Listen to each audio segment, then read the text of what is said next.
नमस्कार, आप देख रहे हैं ग्रामीण राजस्थान और मैं हूं आपके साथ जितेंद्र।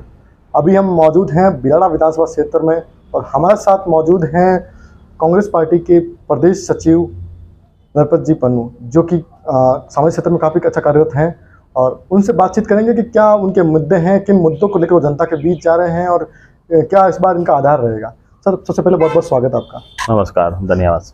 नरपत जी, जानना चाहूँगा कि सबसे पहले आपका सामाजिक जीवन कैसे शुरू हुआ और आपके पारिवारिक जीवन के बारे में जानना चाहूँगा। पारिवारिक जीवन मैं ग्रामीण परिवेश से आता हूँ और मेरे फादर और दादाजी और मेरा परिवार किसान परिवार है जी।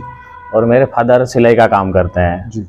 और मैंने शुरू से ही मेरा गांव तिलवासनी है जी। बिलाड़ा क्षेत्र के बीच सेंटर में आता है और वहाँ पे मेरी एजुकेशन हुई है। उसके बाद में मैंने जोधपुर के अंदर कॉलेज के अंदर एडमिशन लिया जी। JNU के अंदर, और यहाँ पे हॉस्टल है, मेघवाल छात्रावास का एक हॉस्टल है, उसमें मैंने वहाँ मेरा कॉलेज लाइफ वहाँ पे मैंने बिताई है, अपने साथियों के साथ बिताई है। उसमें कई मेरे साथ ऑफिसर वगैरह भी लग चुके हैं, हर तरह के हैं। तो वहाँ से मेरी शुरुआत हुई है, ग्रामीण परिवेश से हुई है। जी सर, राजनीति का सफर कैसे हुआ जब आप शिक्षा क्षेत्र में इतनी अच्छी पढ़ाई लिखाई कर रखी, उसके बाद राजनीति कैसे मन में आया आपने? ये सही बात है, हर आदमी अलग अलग फील्ड चुनता है जी। तो मैंने शुरू से ही जिस टाइम हॉस्टल में था मैं, उस टाइम से मेरा एक ध्येय बन गया कि मुझे पॉलिटिक्स में और लोगों की सेवा के लिए मेरा ध्येय बना। तो मैंने NUC के अंदर भी काम किया था जी। और कॉलेज लाइफ में भी मैंने जो छात्र संघ चुनाव थे उसमें भी सक्रिय रूप में भाग लेता रहता था, तो मेरी रुचि भी थी जी। ठीक है ना। मैंने एजुकेशन यहाँ जोधपुर JNU में किया, ग्रेजुएट हूँ मैं, और मैं चाहता तो मैं अच्छी नौकरी में भी जा सकता था, लेकिन मैंने एक निश्चित कर लिया, लक्ष्य बनाया कि मैं ऐसी वर्ग से आता हूँ, तो ऐसी वर्ग से बहुत कम लोग युवा है विशेष तौर से, है ना, कम लोग आते हैं पॉलिटिक्स में। तो मैंने एक बनाया कि मुझे पॉलिटिक्स में आना और लोगों के बीच में रहना है, सेवा करनी है, लोगों के सुख दुख में भाग लेना है। तो हर आदमी का अलग अलग होता है, तो इसलिए मैंने पॉलिटिक्स चुना है, ये मेरा लक्ष्य है। जी। नरपत जी, आप सचिन पायलट के काफी करीब माने जाते हैं, तो क्या इस बार पायलट साहब का टिकट वितरण में क्या भूमिका रहेगी?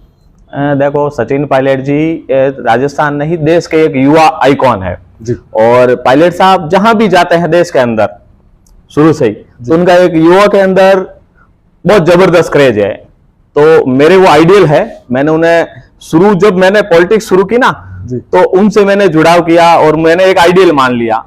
हर फील्ड में अलग अलग आइडियल होते हैं, किसी के खेल के प्रति कोई क्रिकेटर होता है, फुटबॉलर होता है, कोई अभिनेता होता है, कोई अभिनेत्री होती है, कोई सामाजिक संगठन में जैसे कोई होता है, तो अलग अलग आइडियल होता। तो मैंने निश्चय किया कि मुझे पॉलिटिक्स में आना, और मैंने पायलट साहब की जो विचारधारा, जो आइडियोलॉजी देखी, तो उनको मैंने बहुत फॉलो किया और पसंद किया। तो वो मेरी आइडियोलॉजी है। नरपत जी, पिछली बार भी आपने टिकट की मांग की थी लेकिन पार्टी ने टिकट दिया नहीं। इस बार भी आप टिकट की मांग कर रहे हैं और काफी पुरजोर तरीके से मांग कर रहे हैं, तो इस बार क्या लगता है आपको? देखो नैनीवाल साहब, आपने बहुत अच्छा क्वेश्चन किया है।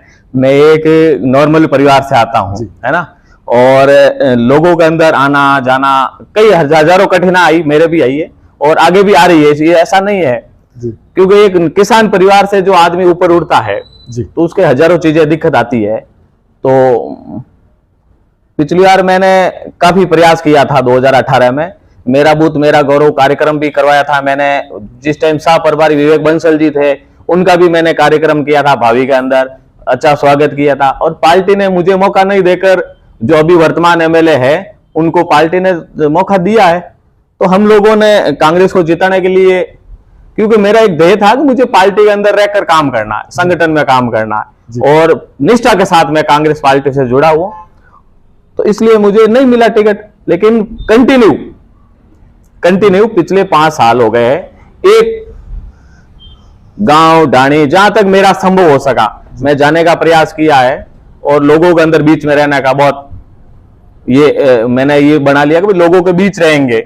और इसलिए मैं ये मांग कर रहा हूं पार्टी से कि मुझे इस बार मौका मिलेगा और पार्टी 100%, मुझे उम्मीद है, पूरा 100% उम्मीद है कि पार्टी मेरे ऊपर आशीर्वाद रखेगी। ऐसी क्या विशेषता है जो पार्टी आपके ऊपर दाव खेले? दाव का बात है, मैंने एनयूसी के अंदर पार्टी के लिए काम किया। जी। मैंने 2016 के अंदर यूथ कांग्रेस में काम किया। मैं लोकसभा महासचिव था, पाली लोकसभा लगती है बिलाड़ा में, तो मैं बाली विधानसभा वहां पर ही था। और पार्टी के हर कार्यक्रम में मैंने, चाहे दिल्ली का कार्यक्रम हो, चाहे जयपुर का कार्यक्रम हो, चाहे जोधपुर का कार्यक्रम हो, चाहे पाली का कार्यक्रम हो, उसमें मैंने कांग्रेस विचारधारा को आगे बढ़ाया है। और हर आदमी के प्रति मैंने एक निष्ठा बनाई कि उसकी कैसे मदद की जाए। जी। जितना संभव हो सके उनकी मदद के लिए मैं प्रयासरत रहा। हॉस्पिटल के अंदर ब्लड का कोई कार्यक्रम हो, और कोविड के अंदर विशेष तौर से मैंने आम पब्लिक के अंदर, मेरी आप सोशल मीडिया देख सकते हो, उसमें मैंने बिल्कुल हर आदमी को बोला कि बिलाड़ा क्षेत्र के अंदर किसी भी व्यक्ति को जरूरत हो तो मेरे से संपर्क करे, या मैं कर लूंगा, मेरे से जैसे भी मुझे लगा। तो मैंने कोविड के अंदर लोग घरों के अंदर छिप गए थे, जी। ठीक है ना, ये प्रोटोकॉल के तहत जी। गाइडलाइन, ठीक है, घरों के अंदर रहना, मास्क लगाना, तो वो प्रोटोकॉल फॉलो किया। और गांवों के अंदर मैंने जहां जहां मैंने संभावना लगी उन गरीब के मदद के लिए मैं आगे आया, और हर जगह मैंने जाने का प्रयास किया। तो कोविड के अंदर लोगों को मैंने जागरूक भी किया, अपन केयर कैसे कर सकते हैं। पॉलिटिक्स में यही होता है, पब्लिक में आप कैसे रह सकते हैं, जनता से जुड़ा होना चाहिए विशेष तौर से। जी। और मैंने पिछले 5 साल बहुत जबरदस्त जनता से जुड़ा हुआ काम किया। अब ये आप जो बोल रहे हो कि आपको क्यों टिकट देंगे, तो क्यों का मतलब है कि मेरा खुद का जो क्षेत्र है वो बिलाड़ा क्षेत्र के अंदर है, और हमारी जो पृष्ठभूमि आती है वो ऐसी वर्ग से सबसे वहां ज्यादा कास्ट मेघवाल कास्ट है। मैं मेघवाल कास्ट से आता हूँ। उससे पहले मैं मेघवाल परिषद का जिला, वहां पिपाड़ जो बिलाड़ा के अंदर ब्लॉक आता, वहां का मुझे निर्विरोध अध्यक्ष भी बनाया था। और जोधपुर जिले के अंदर मैं कोषाध्यक्ष का काम भी कर चुका हूँ मेघवाल समाज का, या इलेक्टेड चुना, ऐसा नहीं है ना। तो मेघवाल तो आपके हीराम मेघवाल भी विधायक है, आप उनके काम से दुश्मन नहीं है? नहीं, मैं उनकी तुलना नहीं कर रहा हूँ, वो अपनी जगह है, वो वर्तमान एमएलए है, और मैं मेरा यूथ की तौर से मैं मेरी पैरवी कर रहा हूँ। और मुझे उम्मीद है, पार्टी ने मुझे अभी प्रदेश सचिव बनाया है ना। जी, जी। तो बिलाड़ा क्षेत्र में जहां तक मेरे को जानकारी है, शायद मैं पहला प्रदेश सचिव हूँ क्षेत्र में, है ना। और विशेष तौर से किसान परिवार से हूँ, और पार्टी ने मुझे बहुत बड़ा मौका दिया है। पार्टी ने मेरे ऊपर आशीर्वाद रखा है। और राहुल गांधी जी हमेशा चाहते हैं कि नए लोग, युवा, वो प्रेरित करते रहते हैं, राहुल गांधी जी। तो राहुल गांधी जी भी मेरे आइडियल है। तो मेरी हाईकमान से भी मांग रहेगी कि मुझे मौका दे, और 100% मैं पार्टी को ये जोली में सीट डाल के दूंगा। क्योंकि ये मैं नहीं बोल रहा हूं, मैं जहां भी जाता हूं पब्लिक खुद मुझे बोलती है कि नरपत जी आप चुनाव लड़िए, हम लोग तन मन और धन से मदद करेंगे। ये पब्लिक की आवाज है, ठीक है ना।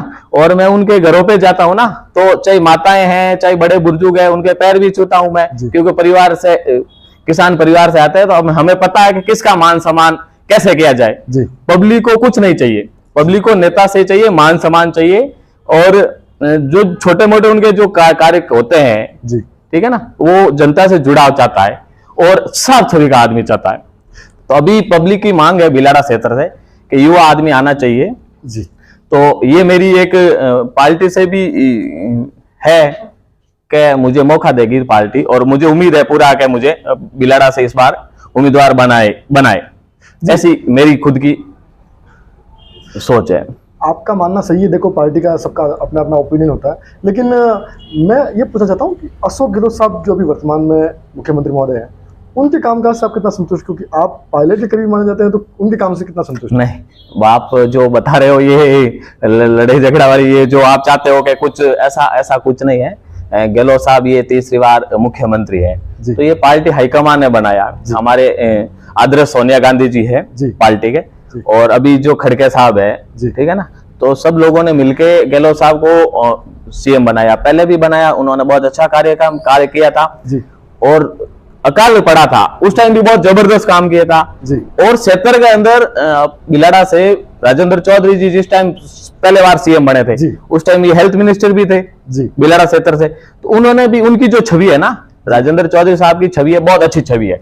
तो पहला जो मुख्यमंत्री पहले कार्यकाल रहा, उसमें चौधरी साहब ने बिलाड़ा क्षेत्र के अंदर इतना भयंकर काम किया है, अकाल के अंदर हो, आम पब्लिक के अंदर हो, मतलब उनका डायरेक्ट, तो उन्होंने 85 में चुनाव लड़ा पहला चौधरी साहब ने बिलाड़ा से। तो उन्होंने एक अपनी तरफ से बताया पब्लिक में, जहां जहां मीटिंग ले रहे थे, कि जब तक मेरे शरीर के अंदर अंतिम सांस है, जब तक मैं बिलाड़ा की जनता की सेवा करूंगा। ठीक है ना, चौधरी साहब ने ये बोला है। सार्वजनिक बोला जी। है और अभी भी लोगों को पता है। उन्होंने बहुत सारे लोगों की मदद की है, निस्वार्थ भाव से मदद की है। कभी कोई भी कार्यकर्ता उनसे परेशान नहीं हुआ, दुखी नहीं हुआ है। उन्होंने कभी किसी कार्यकर्ता से कोई दूसरी डिमांड नहीं की। उन्होंने एक मतलब भ्रष्टाचार के नाम पे उन्होंने चाय की, पानी की गिलास तक नहीं पी है। ये उस चौधरी साहब खुद ने कई बार सार्वजनिक मंच पे भी बोला है, जी। ठीक है ना। तो उनका क्षेत्र में बहुत अच्छा है, होल्ड है जी जी। और पब्लिक उनसे भी जुड़ी हुई है। जो जनता आपको वोट दे और पार्टी आपको टिकट दे। देखो सर, मैंने टिकट के लिए मैंने बताया, मैंने पार्टी के अंदर अलग अलग संगठनों में काम किया है जी। मैंने राजस्थान के अंदर लगभग राहुल गांधी जी की जहां जहां रैलियां हुई है जी। राजस्थान के अंदर, तो वहां मैं उसमें हिस्सा लिया। मेरे जहां भी मेरे समर्थक थे उनको वहां साथ में ले जाने की कोशिश की है जी। और मेरा खुद का यही लक्ष्य रहा है कि पार्टी विचारधारा ज्यादा से ज्यादा ग्रामीण क्षेत्र में, डाणी में, वहां बात करना जरूरी नहीं है। जैसे अपन किसी के शोक सभा में चले गए मान लो, ठीक है ना, तो मैं कांग्रेस पार्टी से जुड़ा हुआ, तो वहां मुझे ये बताने की जरूरत नहीं है कि आप मुझे वोट दो। ये मैं वहां पहुंच गया तो इसका मतलब कांग्रेस का प्रचार हो गया जी। कांग्रेस विचारधारा वहां पहुंच गई है जी। ये हमेशा ये लक्ष्य होता है कोई भी नेता होता है ना। और ऐसा नहीं कि मैं पार्ट टाइम पॉलिटिक्स, मुझे पॉलिटिक्स के अंदर लाइफ टाइम मुझे पॉलिटिक्स में और कांग्रेस पार्टी में रहने का ये मैंने निश्चय बनाया, उसी के हिसाब से मैं काम कर रहा हूं। और रही बात वहां की लोकल की, जैसे बिलाड़ा के अंदर पानी की बहुत समस्या है। बिलाड़ा के अंदर लंबे समय से मीठा पानी नहीं आया है जी। तो ये आज का समय है।